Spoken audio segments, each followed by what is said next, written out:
In this lesson we will learn what is a break and continue statement in Java. We will also see some examples. Let us start.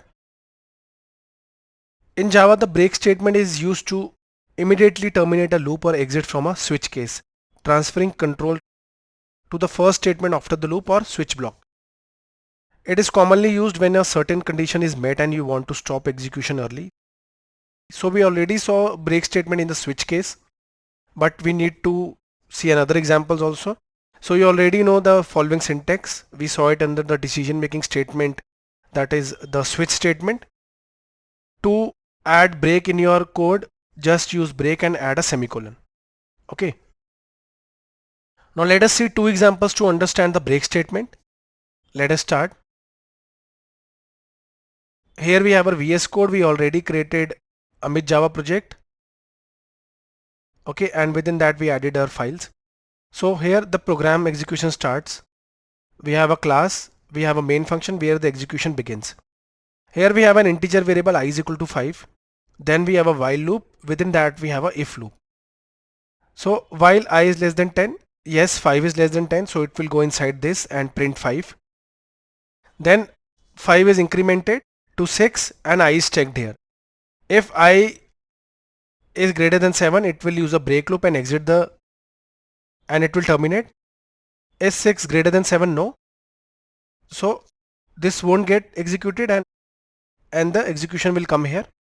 Now the value of I was 6. Is 6 less than 10? It will go inside this and print 6. So now 5 and 6 will get printed. 6 will increment to 7. This won't satisfy. 7 is not greater than 7. Then the execution will go here.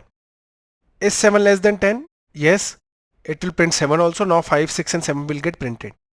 It will increment 7. If 8 greater than 7, then break.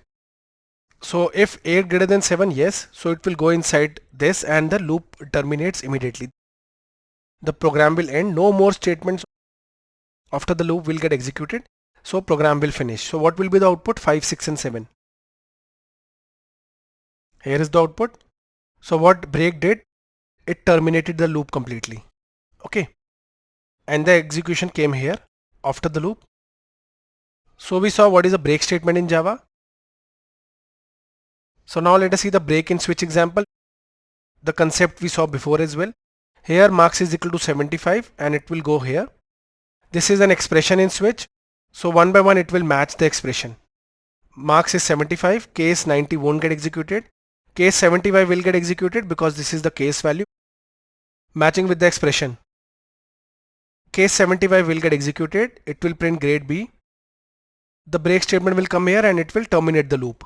Okay, so only grade B will get printed. What would have happened if there was no break statement? It would have executed the rest of the statements also.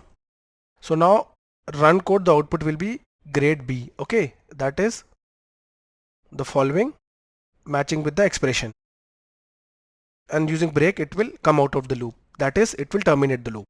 So this was about break and switch in Java. So we saw two examples of break statement. Now let us see the continue statement.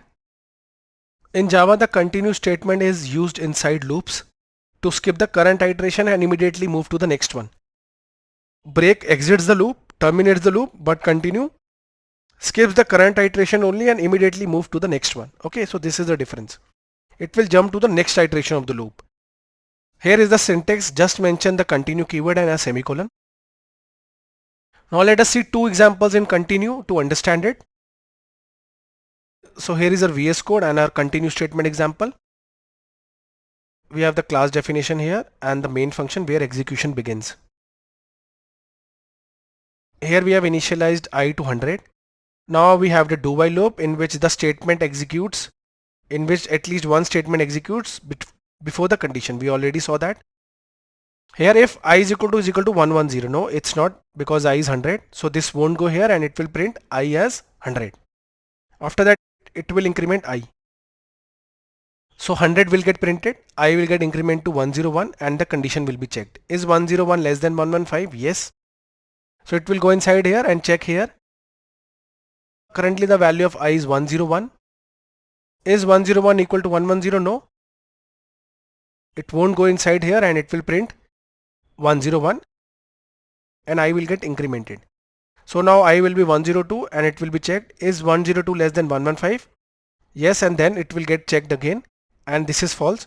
Similarly, the execution goes on till I is 110. When all the iterations goes on for 103, 104, 105, 106, 107, 108, 109. When I will be 110, that is 110, this will satisfy, it will increment I, that is I will be 111 and the execution will continue. Okay, the execution won't go here, so 110 won't get printed and it will again check for 111. Okay, 111 is less than 1115, so it will go here and execute. 111 is equal to 110, no, so this won't get executed. Okay, so only 110 won't get executed. Rest from 100 to 115, everything will get executed. Right click, run. Here it is 110 and I told you 110 won't get printed. Rest everything will get printed till 114, not 115 because it is not less than equal to. Okay, it is less than 115. So using continue statement, what happened? It continued to the next iteration of the loop and went here directly instead of printing 110. Okay, so this was the first example. Let us see the next example in which we have a for loop which goes on from 1 to 10. From 1 to 10, okay, less than equal to 10. So what will happen? Condition will be checked. Let's begin the execution. I is equal to 1. I is less than equal to 10. Yes, 1 is less than equal to 10. It will go here. Is 1 mod 2 is equal to 0? No, so it won't go inside this and it will print odd number, that is 1. Then I will be incremented. I is not 2. 2 is less than equal to 10. Yes. 2 mod 2 is equal to 0. Yes, because it is an even number. When we divide 2 by 2, the remainder is 0.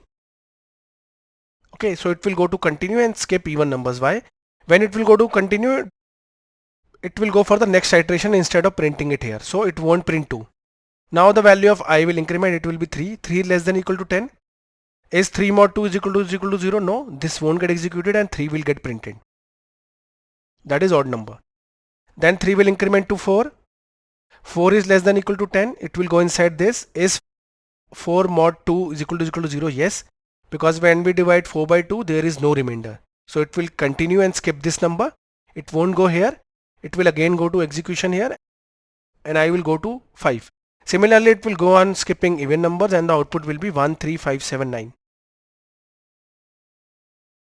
Here it is 13579, only odd numbers. So in this way we can work with the continue statement. So guys, we saw what are break and continue statements in Java. We saw 2 examples of each statements. Thank you for watching the video.